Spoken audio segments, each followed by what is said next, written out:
Maneater by Hall Oates really does sum up what a brilliant era the 80s was for music. She's a Maneater. I mean, what a tune, right? Infectious groove, synth keyboards, those iconic saxophone lines, and those even more iconic hairdos. Hall Oates, Maneater had it all. But the song might not be what you think, both in its meaning and in its early beginnings. So, what is the full story here? How was the song created? And have you heard the reggae version? Yeah. So, stay tuned, and if you love classic rock stories like me, make sure to subscribe and join our pack. I'd say Maneater is one of those genre-crossing classics. I mean, it doesn't really matter what you're into. All you need is that funky intro and you find yourself tapping along to this song. Released by Daryl Hall and John Oates, of course, in 1982, the song is a stone-cold classic. It went to number 1 in the US and stayed there for 4 weeks, longer than any of their number 1 tracks, making it arguably their biggest hit. Somewhat surprisingly though, this song was released on their 11th studio album, H2O, showing impressive longevity from the duo. But it went through a fair bit of change before it took on the shape that we know and love today.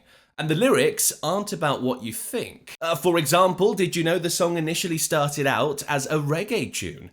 John Oates came up with the first drafts of the song after meeting a beautiful yet, let's say, foul-mouthed woman in the city of New York. More on that later. So he had the iconic chorus and a verse, but was working on the song in a much more reggae vibe. He took the song to partner in crime Daryl Hall, and while they both saw potential in this reggae song, it didn't really fit with any of the music they were producing at the time. I mean, these guys wrote catchy pop hits, and while they also incorporated elements of soul and rhythm and blues in there, they certainly weren't reggae. So they took the chord progression and changed it to something more in line with their sound, and the bones of the song started there. But it took another contribution from someone outside of the band to help make it what it is. Sarah Allen, songwriter in her own right and Hall's partner at the time, helped them polish up the chorus. Sarah, of course, also inspired Sarah Smile by Hall Oates.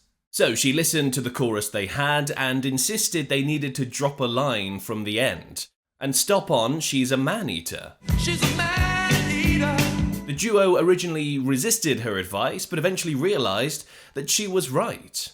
No, you're crazy, that's messed up. Then I thought about it and I realised she was right, and it made all the difference in the song. Sarah actually received a songwriting credit for that contribution. Now, a quick side note, Oates actually did record his reggae version of the song in full years later in 2023, and I'm so glad he did, because that means you get to hear the early beginnings of Maneater. You better think about it. She's a Maneater. So, armed with their new song, the two entered Electric Lady Studios in New York to record the album H2O, eventually released in October 1982.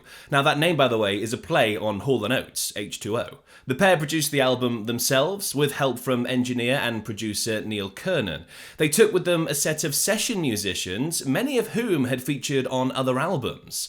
The album was, well, it was a hit, hitting number 3 in the Billboard charts in the US and going platinum by December of that year. And of course, the single Maneater went global. But what about the meaning behind the song? Well, obviously, it's easy to assume it's about a woman. The lyrics are focused around she. She's a man-eater. She'll chew you up. The music video also features glimpses of what we can assume is a beautiful woman, although you don't actually get a good look at her, of course. It also features a panther, which I guess could be seen as a sort of strong, mysterious, feminine energy. It also makes a lot of sense with this line. The woman is wild, a she-cat tamed by the purr of a jaguar. And it does seem to be a pretty straight shot. I mean, the second verse literally identifies a woman. So many have paid to see what you think you're getting for free. The woman is wild, a she-cat tamed by the purr of a jaguar. Money's the matter. If you're in it for love, you ain't gonna get too far. Also, the paid to see bit seems to imply a certain profession, doesn't it? But they don't expressly state that in the song, of course. Now, John Oates has revealed that the song is only partly inspired by a woman. There was a restaurant called Mary Lou's, and was a hang. Okay. A late night hang, and I was in there one night with a group of friends sitting at a table, and this gal came in, and she was absolutely drop dead gorgeous. And her great beauty was in stark contrast to her filthy vocabulary. Let's put it that way. And she opened her mouth, told the dirtiest joke I had ever heard, and something hit me, and I said, man, she would chew you up and spit you out. Wow. And then as I walked home, which was only a couple blocks away, I started thinking about that. Oh, she's a Maneater. Okay, I got this. But neither Daryl nor I wanted to write a song that was anti-woman or negative toward women. So what we did was we transposed that initial idea and used New York City in the 80s as a metaphor. New York City became the Maneater, the city that would chew you up and spit you out. And that is really what the song is truly about. So there you have it. And when you revisit the lyrics with that metaphor in mind, well, you can start to see it. I wouldn't if I were you, I know what she can do. She's deadly, man, she could really rip your world apart. Mind over matter. Oh, the beauty is there, but a beast is in the heart. You can now see it as someone warning of the dangers of the big city. And New York does carry a certain reputation for unsuspecting outsiders, of course. With the song spreading so far and wide across the world, I mean, it has almost 320 million views on YouTube alone, it was almost inevitable that it would get wrapped up in some sort of controversy. And it did. In 2008, Hall Oates actually sued their publisher, Warner Chappell, for failing to protect their rights to the song, as they put it. The basis of the suit was that an unnamed musician had used their song to produce their own in 2006. They accused Warner Chappell of refusing to sue the musician for copyright infringement due to a conflict of interest of their own making. Now, to me, this implies that the musician was also represented by Warner Chappell, which seems a bit dodgy. Now, names were conveniently left out of the suit, but there are a couple of potential targets that released Maneater-related songs in 2006. Nelly Furtado released a huge hit entitled Maneater that year, and the original Maneater was sampled by the Yin Yang Twins on their song Dangerous. Now, according to Google, neither of those tracks were published by Warner Chappell. So I think it's worth saying that although Nelly Furtado's song has the same name and a similar subject matter, the only definitive similarity is the word Maneater.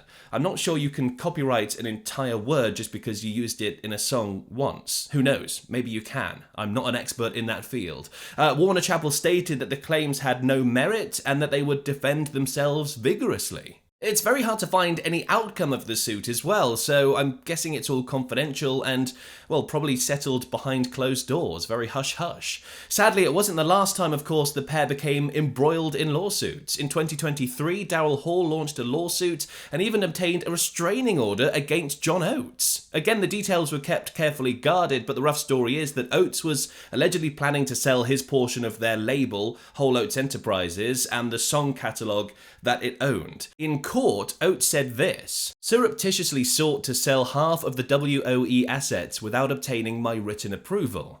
And he described the whole thing as the ultimate partnership betrayal. Oates vehemently denied the whole thing, and a predictably nasty spat then ensued. It ended with the breakup of the duo, with Hall saying there was absolutely no chance of reconciliation. That ship has gone to the bottom of the ocean, he said. Oates has claimed he still loves him like a brother and wishes him well. To get the full story on their feud, though, you'll have to watch my other video.